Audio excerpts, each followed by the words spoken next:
Hey friends, it's Shannon Dusky, and this is Unwind Your Life, a podcast where I unwind the deeper meaning behind life's ordinary events to inspire us all to live with more peace, joy, and intention every single day. I'm so happy you're here.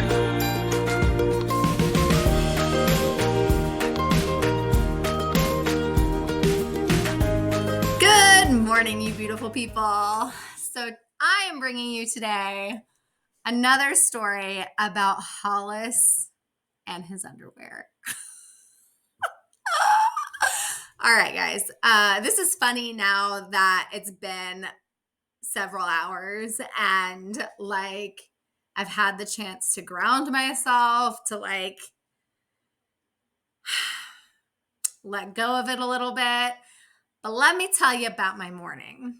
So last night, I'm doing the laundry and we set out our clothes so that way when the kids wake up, the clothes are out.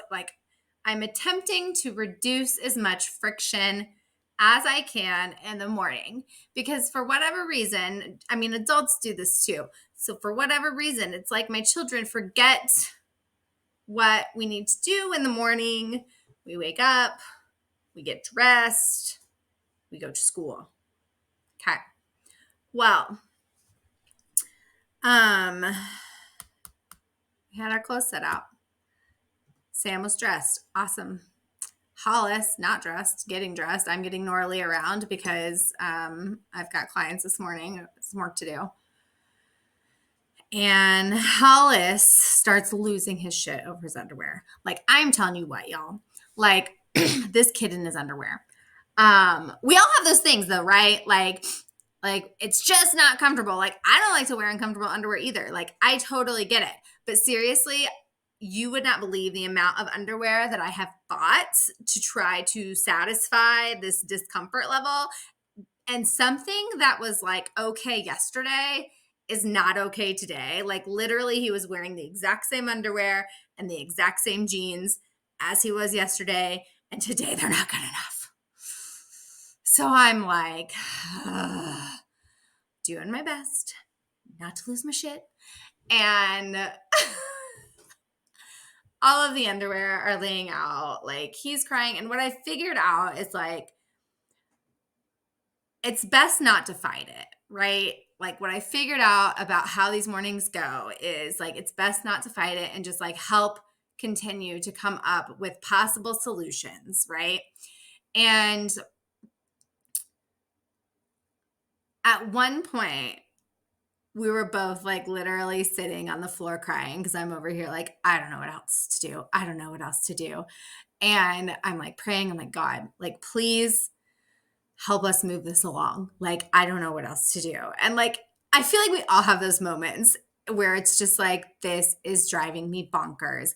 I don't know what to do. There's nothing more that I could do. I did everything that I could possibly think of to do to try to reduce this friction, to try to control the outcome, to say, okay, Hollis, you have picked out your clothes for tomorrow. You picked these out. And then we get to the next day and it's not okay. So in the middle of all this, where Hollis and I are both sitting on his floor in the bedroom and I'm presenting all of the underwear options, I'm also presenting the option to say, you don't have to wear underwear, buddy. You don't have to wear underwear. Nobody's going to know if you don't wear underwear. It's fine. We have all of these options. You don't it doesn't have to be forever. You just have to make a good choice right now. So I'm trying to use all my tools, but inside I want to scream my face off. And then Sam comes in. He is I had already packed up Norley in the car. Sam was already in the car. I thought we were making progress forward. And then I come back in and Hollis's pants are off again. So in the middle of all that, me and Hollis are on the floor again, trying our best to handle the situation. And Samson comes in because he's I need to change my pants because he had gotten out of the vehicle, peed outside, and then got a little pee on his pants. And I'm buddy, you can't even tell. You're dry. So then he's convulsing and throwing a fit. And Hollis is still kind of convulsing and throwing a fit.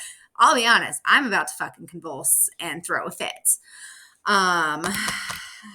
And so rather than doing such things, well, in front of my children, I went out to the garage and I'm like, all right, give me a minute. I'm just going to breathe. Me and God, we had a little conversation. And I'm like, please, dear Jesus, can we get on with the day? Oh my God. So I come back in. Hollis is wearing underwear. Hooray! I'm like, hey buddy, you want to try your Nike pants versus your jeans and see if that feels better? Yeah. Okay. So we put on our Nike pants. Hooray, that does feel better. We put on some boots. So at this point, Samson has changed out of his dirty pee pants and into other pants. And Hollis is dressed, and we just need to get a coat and get out the door. And so we're making our way. I'm like, fantastic. We have success. We're moving on. And we get to the rental car that I'm driving currently because I hit a deer. And I just sat Norley in the car. I was going to buckle her in after I get off the kids. Don't do that. You've done value do that. Don't stick it to your own car. I just assumed that Samson would be connect with me about one-on-one he got out of the car coaching or other ways we can work together. Head over. She locks the doors. I love you, and I'm so glad So you're at this here. time, we've dealt with the whole underwear situation, and we got everybody dressed, and we're like, okay, let's go to school. And we go to get in the car. We can't get in the car. And I'm like, what in the fuck am I going to do? Because I don't know how to get into this rental car. It's like I have a spare key for a rental car. And I'm like, again, me and Jesus, I'm like, please, dear God, like, just help me out of this situation. And Norley hit the right button and she unlocked the door. And I'm like, praise Jesus. So we continue on with the day. Get the kids to school. I give them like extra big hugs. Take Norley to Grandpa Steve's and Grandma Jill's. And I kind of break down a little bit as I'm telling them about the stressful morning and how I'm like, I feel like I can't win and it makes me feel like a bad mom and all this stuff. And then finally I get home and I get a chance to breathe. And I'm like, what is the lesson in this? Like, what is the lesson? There are many lessons, but part of the lesson is that no matter how much we try to control our outcomes, how much we try to think we're in control of life and our external situations, we're not.